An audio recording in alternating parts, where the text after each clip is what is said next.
The world that they offer you is gray and promises dystopian control. They offer you safety and security purchased with the currency of your freedoms. But on this channel, we say absolutely not. The warmth and freedom of individual liberty will pass on from us to the next generation, and it starts right now.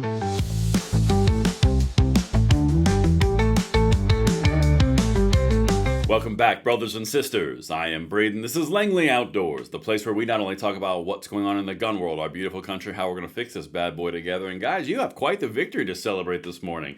The impossible just happened. Yeah, Zeus came down from on high and a lightning bolt came out of his butt and suppressors were removed from the NFA and it passed the House.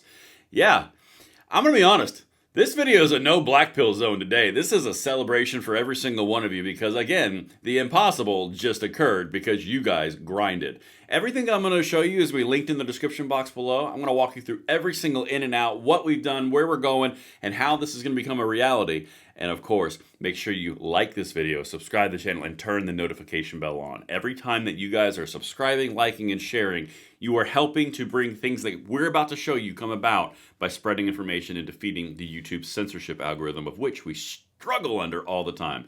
So thank you guys for doing that, and please, if you have not, please consider doing it. All right. Listen, guys, I am so freaking amped, and I'm just going to be real vulnerable with you for a second. Maybe it's the fact that I have like 3 hours of sleep under my belt in 48 hours because we've been live streaming and watching this for 2 days. You guys did this. This was only possible because all the different pieces of the gun world work together. From the gun rights organizations, to the creators, to the politicians, to the viewers themselves, to the supporters of the Second Amendment. You guys grinded. You melted phone lines. You melted email browser or email inboxes. You did all it. Now we've got more work to do. The fight is nowhere near over, but for right this second, we are going to hit that dopamine high, and I'm going to show you exactly what happened because you need to live in this victory. This is unprecedented. This is incredible.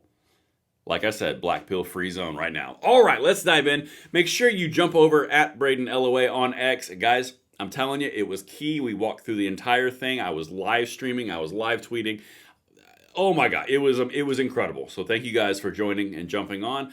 Please do that at X Braden LOA. All right, I'm going to show you what happened this morning. Okay, breaking. The House Rules Committee approved the amended reconciliation bill, adding a full repeal of suppressors from the NFA. It will now head to the House floor for a vote, which it just passed. Contact your lawmakers and urge them to pass the bill ending regulation of suppressors. Now, this is where this is important, and I wanted to show you this before I actually show you what happened this morning. See that highlighted portion that the American Suppressors Association put out? They were heavily involved in this, and that little blue section is what removes the suppressors from the NFA. Okay? They put in a little bit of a backstop just in case the Byrd rule gets manipulated, and they say, oh, you can't do that. They put in the tax savings just as a backup. So either way you shake it, this is a pretty solid win. But that's the actual segment because some people on my X feed are saying that this is not a win. It's a huge win. Here's more support from the NRA. Statement from the NRA Executive Director on House passage of the reconciliation bill because it happened this morning. Quote, this morning, the U.S. House of Representatives passed President Trump's One Big Beautiful Bill, which includes the complete removal of suppressors from the National Firearms Act. This represents a monumental victory for Second Amendment rights, eliminating burdensome regulations on the purchase of critical hearing protection devices. The NRA thanks the House members who supported this bill and urges its swift passage in the U.S. Senate. And that is the next step. And we will be grinding just as hard in the Senate because we're going to make this happen. It's a completely different animal. We can also get the SHORT Act added in. This fight is 50% over. Live in the fact that you just won, in my opinion, the most difficult part of this fight, the House, because it was the most wishy-washy and the most up in the air. Now it moves to the Senate, where we will grind, but we're not grinding there yet. We are going to celebrate this every second of the way because that's incredibly important. All right, here's Gun Owners of America from this morning. Breaking, the House of Representatives passes GOA-backed language 215 to 214 to eliminate the unconstitutional taxation and registration of suppressors under the NFA. The bill heads to the Senate where GOA will fight to include protections for short-barrel firearms too. I'm hitting multiple sources on this, from the American Suppressor Association to the NRA to GOA, because specifically I want no doubts that suppressors were removed from the NFA in this language. Okay? They're all saying it. They're all in unison. That's the language of the bill. I want to make sure we're clear on that, because there's a lot of people on X who are saying that's not true. I'm showing you all of it right now. Okay? Now, let me go to one of the unsung heroes here, because this was him, Andrew Clyde, representative, heavy lifter on this, on the floor, saying exactly what we all wanted to say before this was passed. Listen to this. This is why suppressors were added in when the lefties were losing their minds. My Democrat colleagues have challenged why the deregulation of silencers is in this bill, and why are we removing the $200 tax? Well, under the law, they are firearms and therefore protected by another law enacted in 1791 called our Second Amendment of our beloved Constitution. The right of the people to keep and bear arms shall not be infringed, and neither shall it be taxed. Chief Justice John Marshall in 1819 declared that the power to tax includes the power to destroy. If you can tax it, then you can destroy it. You can raise the tax so high that almost no one can afford it, and then you really don't have a right at all. But the Second Amendment is an unalienable constitutional right, God-given, that governments are required to protect, not to tax.